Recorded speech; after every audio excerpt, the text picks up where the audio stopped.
Ah, pronto. Olha, tá vendo? José hoje teve o papel dele. Glória a Deus. Trazendo a palavra de Deus para a sua vida nesta manhã. Colossenses capítulo 3. Portanto, se já ressuscitaste com Cristo, buscai as coisas que são de cima, onde Cristo está sentado à destra de Deus. Amém? Amém. Pode sentar-se. Serei breve, mas breve mesmo. Pois é.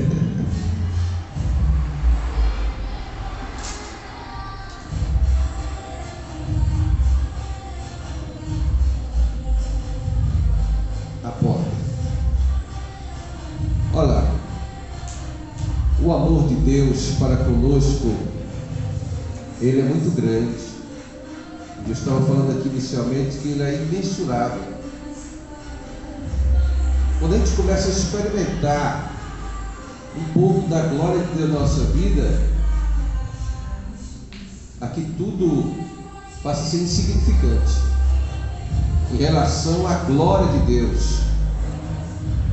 A gente viver a eternidade com Deus.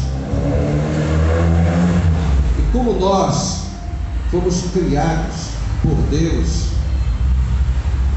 a nossa essência é Deus. O nosso lugar de morada é o céu. Mas por desobediência do ser humano, ele escolhe, faz suas escolhas e termina, em vez de ele subir para o céu, desce para o inferno. Infelizmente, porque essa é a atitude de Satanás, levar o ser humano à revolta. A revolta contra o seu Criador, e ele se apresentar como a solução para as pessoas.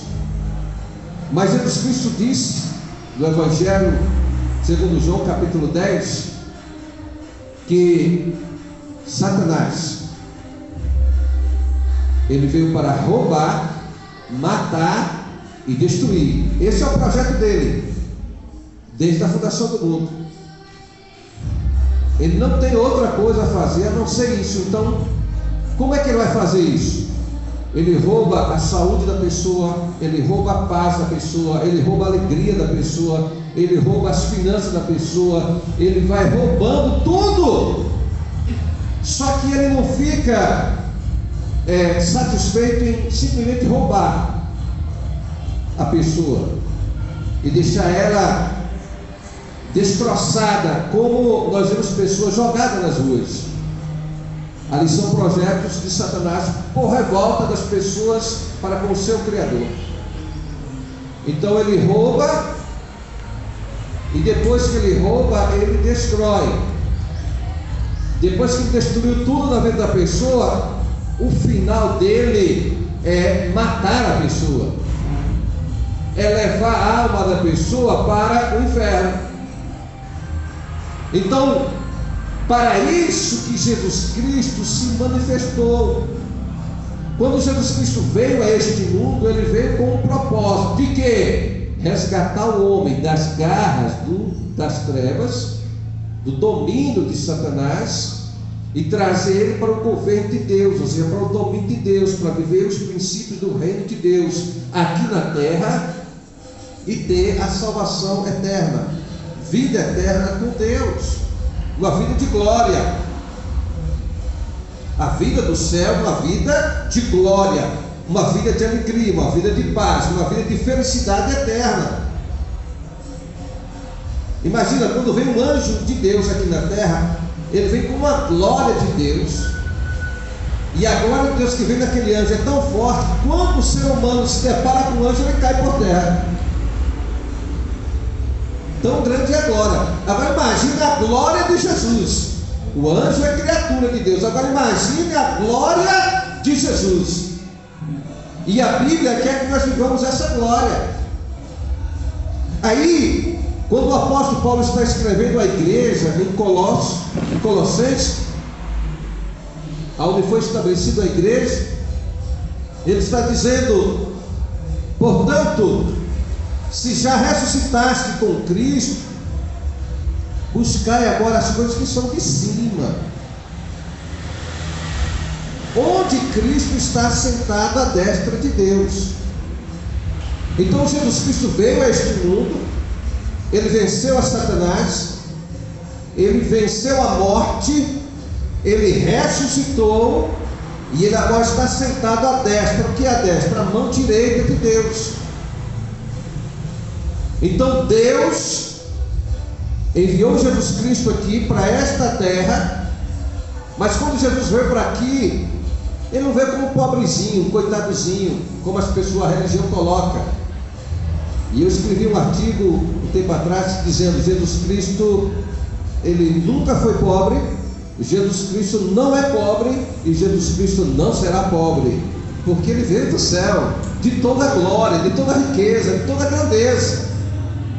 Agora aqui na terra ele viveu de forma simples, para mostrar para nós como devemos vivermos. Então, quando a pessoa morre para este mundo, ele nasce para Deus. Através de quem?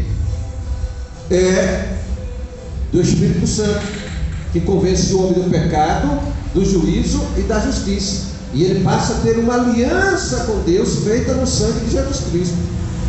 Então ele morre por este mundo, sai do reino das trevas, sai do domínio de Satanás, e ele vem agora para o controle, para o domínio de Deus. Porque para isso que Deus fez o ser humano, não para ele ser um fracassado, derrotado, miserável, destruído. Não, porque onde é que está o amor de Deus?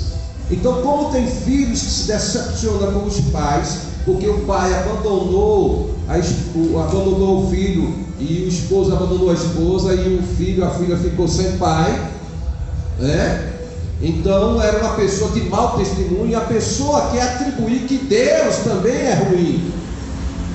Então essa imagem paterna é colocada dentro do ser humano, no subconsciente dele. Ele tem que ter uma rejeição a Deus. Ele sabe que Deus existe, que Deus é feroz, que Deus é poderoso, mas não tem um relacionamento com Deus. Mas o relacionamento de Deus para conosco é um relacionamento de pai com o filho. E o pai se relaciona com o filho com amor, com carinho, com compaixão, com respeito, com honra, com dignidade. O pai quer o melhor para o seu filho, para a sua filha. Então Deus, ele quer o melhor para nós. Só que devido a ele ter dado um livre-arbítrio ao ser humano aqui na terra para ele agir, então o homem faz escolhas erradas, que vai de encontro aos princípios de Deus, e as nossas escolhas têm consequências. Então quando vem as consequências para o ser humano, para a humanidade, ele fica revoltado, e ele agora acha que Deus abandonou tudo. Não, Deus continua no comando dos céus e da terra, e no comando das nossas vidas. Amém? Você ainda está aqui? Amém. Glória a Deus. Então o apóstolo Paulo está dizendo que se nós já ressuscitamos com Cristo, quando é que nós ressuscitamos com Cristo? Quando nós recebemos Jesus Cristo como Senhor e Salvador, nos arrependemos dos pecados, vimos, agora fazemos uma aliança com Deus, passamos agora a sermos santificados, e não mais pecadores, mas santificados em Cristo Jesus, não pelos nossos méritos, mas pelos méritos de Jesus Cristo. Então a igreja agora ela é santa, ela não é pecadora. Pecadora é aquele que está vivendo na prática do pecado. Eu vou explicar isso depois em outra mensagem, que o tempo agora não dá. Mas quando nós vamos ao batismo e descemos as águas, então o que está acontecendo conosco? A nossa vida velha é sepultada ali nas águas. Isso é simbólico, é uma demonstração, e aí quando nós levantamos das águas, estamos ressuscitando com Cristo, e agora passamos a sermos uma nova criatura. E onde é que nós somos uma nova criatura? No Espírito. O nosso Espírito, ele é recriado. Só que tem situações, marcas que estão nas nossas vidas, que ficou na vida da pessoa, de traumas, de palavras de maldição, maldições hereditárias, herdadas, adquiridas, tudo está lá na alma da pessoa, na vida da pessoa. Então no Espírito ela já é vencedora, porque foi recriado o Espírito, ele passou a ter comunhão com Deus agora. O Espírito dele foi recriado. E o apóstolo Paulo vai dizer em 2 Coríntios 5,17 que se alguém está em Cristo Jesus, ele agora é nova criatura. criatura, as coisas velhas se passaram, eis que tudo se fez novo, foi recriado, foi criado agora uma nova pessoa, o seu espírito, mas fisicamente tem marcas, e essas marcas precisam ser curadas. E como é que elas serão curadas? Através do amor de Jesus, da graça de Jesus, do acolhimento, do acompanhamento, da oração, da prática da palavra, de uma vida de jejum, de oração, de pessoas maduras para nos aconselhar, para nos orientar, né? Então o apóstolo Paulo está dizendo para a igreja em Colossenses que se alguém foi ressuscitado com Cristo, agora ele tem que buscar as coisas que são de cima, não as coisas daqui da terra, coisas terrenas. Não está falando de você estudar, você se formar, você montar sua empresa, seu negócio, não, isso é natural, mas debaixo da bênção de Deus, debaixo dos princípios de Deus. Então busque as coisas que são de cima, ou seja, onde Cristo está sentado à destra de Deus. O que Jesus está dizendo para nós? Tenha como prioridade a vida eterna, a sua salvação. A nossa prioridade é a vida eterna. Aqui tudo é efêmero, vai ficar. Em Mateus 6,33 Jesus disse: buscai primeiro, olha, prioridade, primeiro o reino de Deus e a sua justiça. E aí ele disse: e as demais coisas vos serão acrescentadas. O casamento, a empresa, a faculdade, os estudos, a sua roupa, o seu calçado, tudo vai ser acrescentado na nossa vida enquanto estamos aqui. Mas quando morremos, fica tudo no caixão, não vai nada, só uma roupa simples. Antes, um tempo atrás, alguns anos atrás, a pessoa morria, ia de terno, gravata, tudo bonitão. Agora joga no paninho e joga lá, né? Dentro do saco preto. Agora dentro do saco plástico, quando tem as calamidades, né? Mas o que está acontecendo agora é...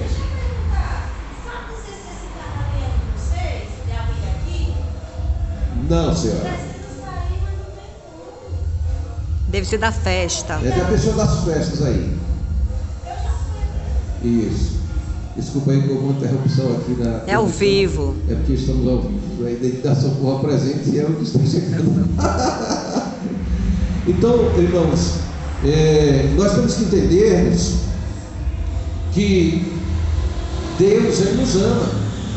Ele não quer o fracasso de nenhum ser humano. Porque foi Deus que criou o ser humano. O ser humano foi gerado de um macaco. O ser humano foi gerado de uma explosão.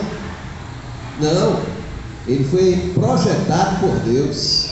Foi trazido à existência por Deus, o Criador. Bom dia, Senhor. E a própria ciência, e temos que entender que a ciência ela não confronta a Bíblia. A ciência ela é incompatibilidade com a Bíblia. É porque as pessoas distorcem os fundamentos. Qual é a função da ciência? É examinar se há uma veracidade naquilo que existe. E a ciência tem comprovado, a arqueologia e tudo mais, a existência de Deus. Existem mais de 2.000 cientistas que assinaram um documento dizendo, comprovando que Deus é o Criador de todas as coisas. E são criacionistas, os criacionistas, Então não são coisas faladas aleatoriamente. Então precisamos entendermos que estamos aqui nesse planeta Terra não é aleatoriamente. Deus nos colocou com uma missão, com um propósito, e precisamos vivermos o propósito de Deus. Mas nós temos que colocarmos Jesus Cristo como o centro das nossas vidas. Então temos que buscar as coisas que são de cima. E essa mensagem vai dizer que eu tenho também que pensar nas coisas que são de cima. Esse é o segundo ponto. O terceiro ponto é que a nossa vida ela está escondida com Cristo em Deus. É por isso que Jesus disse que nós com Ele agora somos um. Agora nós somos um com Jesus. E para nós vencermos tudo isso aqui, um terceiro ponto aqui é que você tem que mortificar a carne. A carne ela nunca se converte. A carne ela tem que ser mortificada diariamente. Mas pelo fato de você mortificar a carne diariamente, não significa dizer que você seja mais um pecador. Porque agora nós somos santificados em Cristo Jesus. E quando você vai ler 1 Coríntios, logo o primeiro capítulo, já vai dizer que agora nós somos santos em Cristo Jesus. E nós somos chamados para sermos santos, e não sermos pecadores. Então estamos fazendo o que na igreja? A igreja é lugar de viver a santidade, né? A comunhão, a união, a fidelidade, o temor, a obediência ao nosso Criador. Então, nesta manhã, finalizando, quero dizer para você que busque as coisas que são de cima, porque a nossa vitória, ela vem de Deus, ela vem de cima. A nossa força, ela vem de Deus. E Deus, quando nós recebemos Jesus Cristo como seu Salvador, Ele já nos presenteia. Primeiro, os pecados são cancelados, apagados. Atos 3,19 vai dizer isso: arrependei-vos e convertei-vos para que sejam apagados os vossos pecados, e venha o tempo do refrigério pela presença do Senhor. Então o que é que Deus faz conosco? Ele nos presenteia, dando quem? O Espírito Santo. Entendeu, pastora? O Espírito Santo está dentro de você. Aleluia. Você agora é um com Jesus. Glória a Deus. Amém. E assim finalizamos. Deus abençoe você que vai estar assistindo também. Não deu tempo para explanar mais por causa daqui dos compromissos. Mas vai chegar um momento. E tem outras mensagens no YouTube. Você pode acessar o YouTube, Apóstolo Evandro Guimarães, e vai estar lá outra mensagem. Tá bom? Deus te abençoe. Vida e paz para você.